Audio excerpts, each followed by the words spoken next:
Despite the major flaws drawing Dogma Arisen, one of them being due to some fortunate circumstance when around 50% of what was originally planned were scrapped off. Another being that the game provides little to no information on a large portion of its content, not even in its content manual. Now these are topics I will discuss in more details in the coming videos, but for today, having now completed the main story, explored most if not every location on the map as far as I'm concerned, and ranking out some of the vocations, I can now confidently come to the conclusion that Dragon Dogma Dark Arisen does two things right, for the most part, and we're talking in both concepts and executions. Now you might be wondering, what are these two features? It's not the questing, is it the graphic? Not quite, and it's certainly not the story and execution, even though I do think the premise around Dragon Dogma is really intriguing. But what I'm referring to is a glitch feature you can actually use to crank up your character and speedrun the whole game in just 2 hours. It's time to stop! Alright, okay, in all seriousness, I'm talking about the combat gameplay in this class or vocation system. I gotta say, I can't think of another game on top of my head that is such a tactile and impactful, and I really do want to emphasize impactful combat, and along with that does come the vocation system, which I think is honestly one of the best class design in an RPG I've seen. But why are they so good is the question, isn't it? Now before we move on, I appreciate if you hit the like button and subscribe if you haven't, and let me know where you think Dragon Dogma fits in the RPG space. But with that aside, let's begin with the combat. The first thing you notice is how satisfying the weight behind each attack is. Dragon Dogma truly does emphasize weight because the larger your weapon is, the slower it has more impact behind each swing. And there are so many components that add to this. One of them is the hit stop animation, which is essentially sort of a brief pause or a slowdown that occurs when your weapon strikes an enemy and your weapon touches them. There's sort of a slight freeze in the animation, which gives a sense of a contact from your character weapon to your opponent. This pause that usually it only lasts about a fraction of a second, it does create this sensation of a resistance, I notice, as if your weapon is actually colliding with something solid. This would be related to, if we're getting to like physics, it would be related to the concept of impulse. When two objects collide, there's sort of a transfer of momentum that can result in a brief slowdown. This causes a change in momentum of an object, be it your sword, when a force, aka your target, is applied for a time. So you notice that when you swing your weapon, its speed is consistent until it has to go through some sort of object or an entity, in which case it naturally slows down. Now with lighter weapons such as daggers, the hit stop is pretty short-lived due to its size and weight, realistically so, but it's still there and the effect becomes more noticeable the larger your weapon is, such as let's say a sword, a one-handed sword, or better yet, a greatsword or a hammer. It also helps when you have a lot of enemies reacting to your hits, such as when you trigger the stagger effect, which often interrupts whatever it is that they're doing. And of course you have the knockdown. Now granted, the game doesn't have the best AI when it comes to a lot of its actors, but it isn't always a weak point, I would say, as it can also make them unpredictable at times. And just something I want to add as well, you do also have different sound effects for each weapon. I noticed a stark contrast in swinging sound from a one-handed sword versus a greatsword, and it goes even further if you have weapons with certain elements as well. The sound does tend to become more dramatic the larger your swing is. Of course, this effect of impact is further incorporated into the shields as well. I love how when you block an attack, it changes your stance and position a bit, sort of like pushing you back. And depending on how strong the attack you're blocking is, it can even throw you off completely balanced. This change is reflected even on the shield. Now, you notice the shield might rotate or tilt slightly upon impact, and on top of that, there's also a spark or a flash sort of that is visualized to indicate collision as well. All these little details that you may not typically even highlight it as a major integration, I think do play a role in making the combat come so very realistic and personal. Another aspect of the combat I want to touch on is skills. The animations of a lot of the vocation skills are perfect balance or an in-between a grounded fighting techniques and the over-the-top fantasy flair. They're rooted in physicality of like real-world movements, but obviously they're amplified with a sense of spectacle that you would only see in a fantasy setting. For example, let's take a look at the Fighter or the Mystic Knight Blink Strike. This move feels like a fast, focused lunge that you could probably imagine a skilled swordsman or a knight performing, but of course with an exaggerated speed and distance that gives it an almost supernatural edge. On the flip side, we have the Mystic Knight summoning a magic cannon and firing off multiple rounds, or the sorcerer raining down meteors from the heaven or space or whatever it came from. This blend between realism and fantasy allows Dragon Dogma to retain a sense of immersion and ground is typically not found in a lot of other more extravagant fantasy RPGs, I feel. There are just so many ways you can utilize the vocation skills depending on the environment, and so the combat in Dragon Dogma, it's engaging, not because of one or two things, right? It's not just the animation, not just the physics base, but it's an amalgamation of a lot of little nitty details spread throughout this feature. It's also worth mentioning that you do have a reasonable amount of skill slots, being that you have a total of 6, with the warrior being the exception, in addition to your light and heavy tags that also contains its own set of combos as you learn more core skills throughout your playthrough.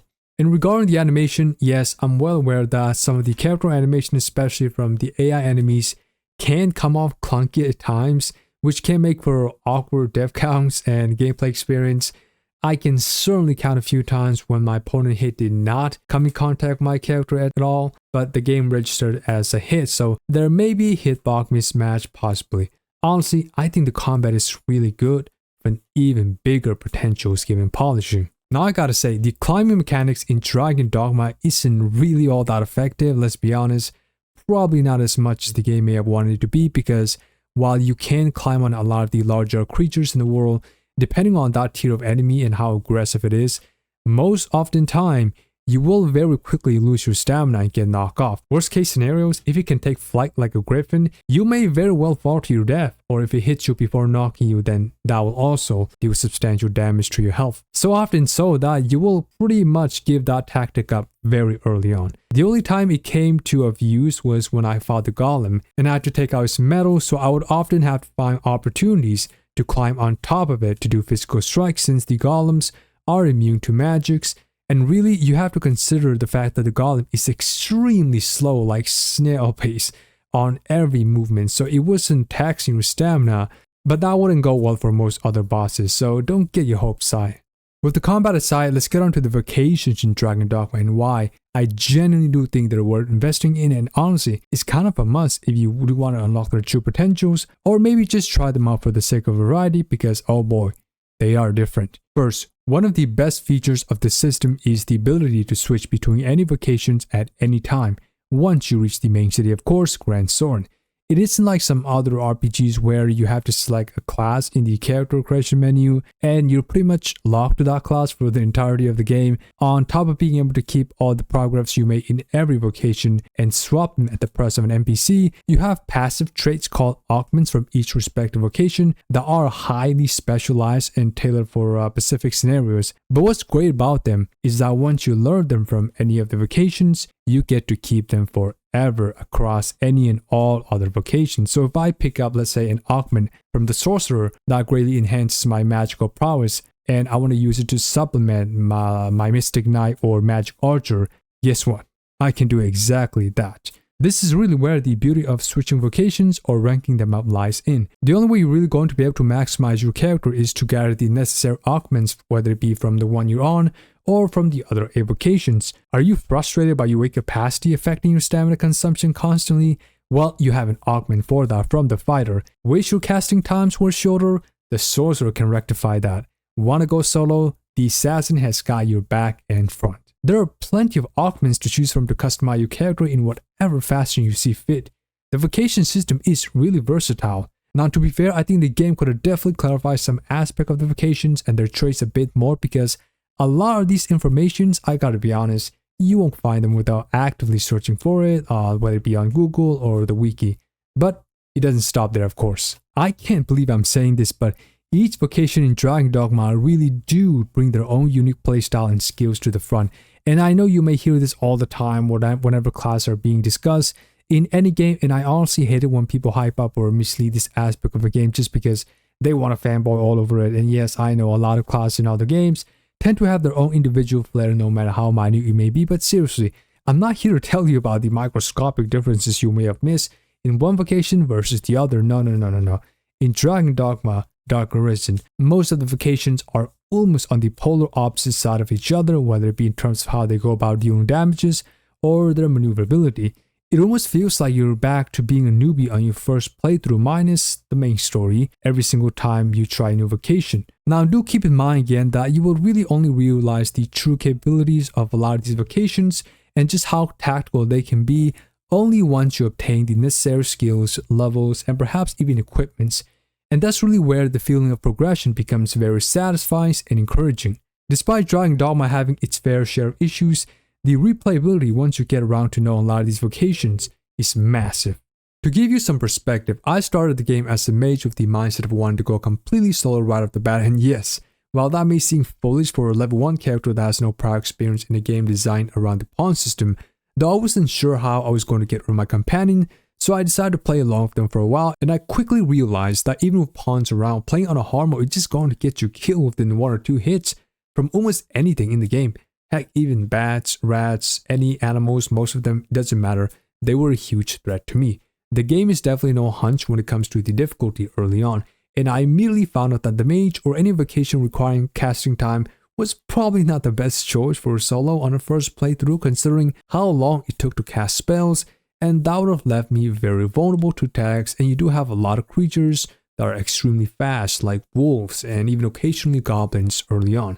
So I then switched to the Strider, and I honestly wasn't doing that much better. You also have to keep in mind that a lot of creatures, a lot of enemies in Dragon Dogma have certain weaknesses, especially elementals, and the Strider being a non-magic vocation, I had to constantly rely on my pawn to enchant my weapon for me to even do considerable damage output, and that certainly got annoying as it goes on. While the Strider is more agile and definitely more mobile compared to, let's say, the mage, it lacks any elemental tags, so it made fighting off certain monsters very difficult. My hopes of going solo started becoming more and more unlikely at that point, so I had to look at the other more advanced vocations.